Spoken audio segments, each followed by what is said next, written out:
সফল হতে চাইলে এই 4টি গল্পে অনুপ্রেরণা খুঁজে পেতে পারেন। ভুল থেকে শেখা। টমাস আলভা এডিসন গবেষণা করছেন। তিনি বৈদ্যুতিক বাতি উদ্ভাবন করার চেষ্টায় রত। বাল্বের ভেতরে তারটা কিসের হবে তিনি সেটা নিয়ে মত্ত।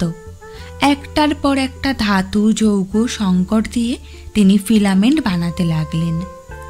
2000 রকমের তার বানানো হলো, একটাও কাজে লাগলো না।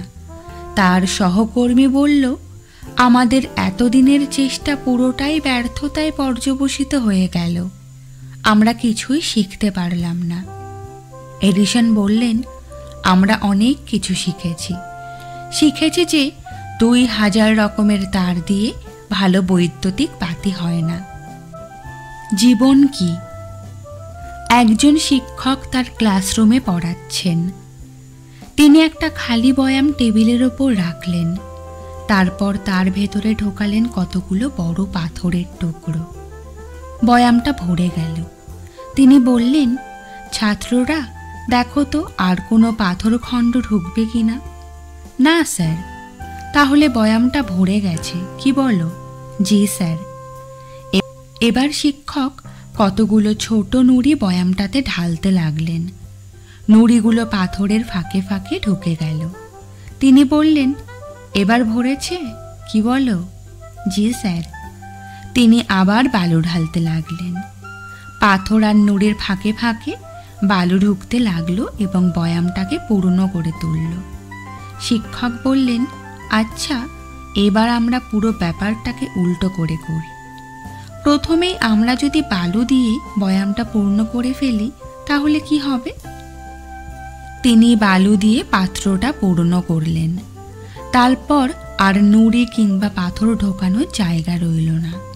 তিনি বললেন, এ থেকে আমরা খুব গুরুত্বপূর্ণ একটা জিনিস শিখব। এই যে পাত্রটা দেখছো, এটা হলো আমাদের জীবন। এই যে বড় বড় পাথর খণ্ড, এগুলো হলো আমাদের জীবনের সবচেয়ে গুরুত্বপূর্ণ জিনিস। আমাদের পরিবার, বাবা মা, ভাই বোন, স্বামী স্ত্রী, সন্তান, আমাদের স্বাস্থ্য, আমাদের শিক্ষা।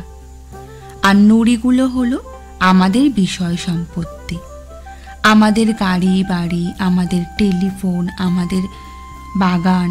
আর বালু হলো বাকি সব কিছু, আমাদের জীবনে আর যা যা করতে হয়। প্রথমেই যদি আমরা ছোট ছোট জিনিস দিয়ে জীবনটাকে ভরে ফেলি তাহলে বড় কাজগুলো করা হবে না।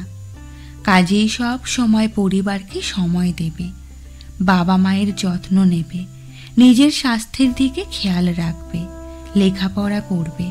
তারপর গাড়ি বাড়ি, কম্পিউটার, টেলিফোন এসবের দিকে নজর দেবে। এক ছেলে দাঁড়িয়ে বলল, স্যার, বয়ামটা এখনো ভরেনি। আপনি যদি এর মধ্যে পানি ঢালেন পানি ভরবে। ঠিক তাই। তিনি পাথরখণ্ড, নুড়ি আর বালু ভরা পাত্রটিতে 1 কাপ কফি ঢাললেন। কফিটা পাত্রে ঢুকে গেল। এই কফিটা হলো আনন্দ। মানুষের জন্য কিছু করা, সেবার ব্রত। তুমি যাই করো না কেন, জীবন আনন্দময়। মানুষের জন্য, মানবতার জন্য সর্বদাই কিছু না কিছু করার সময় তুমি বের করতে পারবে। মানুষের উপকারে আসতে পারবে, তাতেও তুমি অনেক আনন্দ পাবে।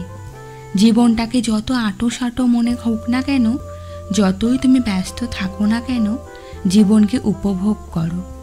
আর যেন সবচেয়ে ভালোভাবে জীবনটাকে আনন্দপূর্ণ করে তোলা যায় অপরের মুখে হাসি ফোটানোর মাধ্যমে। আশা করো না, চেষ্টা করো। জন বিমানবন্দরে গেছে তার এক বন্ধুকে অভ্যর্থনা জানাতে। বন্ধুর ফ্লাইট আসবে আরও খানিকক্ষণ পর। জনকে অপেক্ষা করতে হবে। সে একটা চেয়ারে বসে অপেক্ষা করছে। এই সময় এক ভদ্রলোক 2টো ব্যাগ নিয়ে বেরিয়ে এলেন। তিনি এগিয়ে গেলেন, বোঝাই যাচ্ছে তার পরিবারের দিকে। তিনি প্রথমেই একটা 4-5 বছরের ছেলেকে জড়িয়ে ধরলেন। বললেন, বাবা কেমন আছো? ছেলে বলল, বাবা আমরা তোমাকে খুব মিস করেছি। বাবা বললেন, আমিও খুব মিস করেছি তোমাদের। এরপর তিনি বছর 10-এর একটা ছেলেকে জড়িয়ে ধরলেন। বাবা তুমি কেমন আছো? ভালো আছি বাবা, তুমি এসেছো? আরও ভালো থাকব। এরপর তিনি সেখানে দাঁড়িয়ে থাকা মহিলার কোলের বাচ্চাকে নিজের কোলে নিলেন এবং চুমু খেলেন অনেক কটা। তারপর তিনি তার স্ত্রীকে আলিঙ্গন করে বললেন, শেষটা কিন্তু কম নয়, এইটাই আসল, আই লাভ ইউ। জন তাদের দিকে তাকিয়ে আছে। ভদ্রলোকের সঙ্গে তার চোখাচোখি হলো। জন সলজ্জ ভঙ্গিতে বলল, আপনাদের সুখী পরিবারটি দেখে আমার খুব ভালো লাগছে। আমি আশা করি আমার পরিবারটাও এই রকম সুখের হবে। ভদ্রলোক হেসে বললেন, আশা করলে হবে না, তোমাকে সিদ্ধান্ত নিতে হবে। Don't hope, decide. সুন্দর করে কথা বলো। এক দৃষ্টি প্রতিবন্ধী ব্যক্তি রোদ ঝলমলে এক সকালে একটা সুন্দর ভবনের সিঁড়িতে বসে আছেন।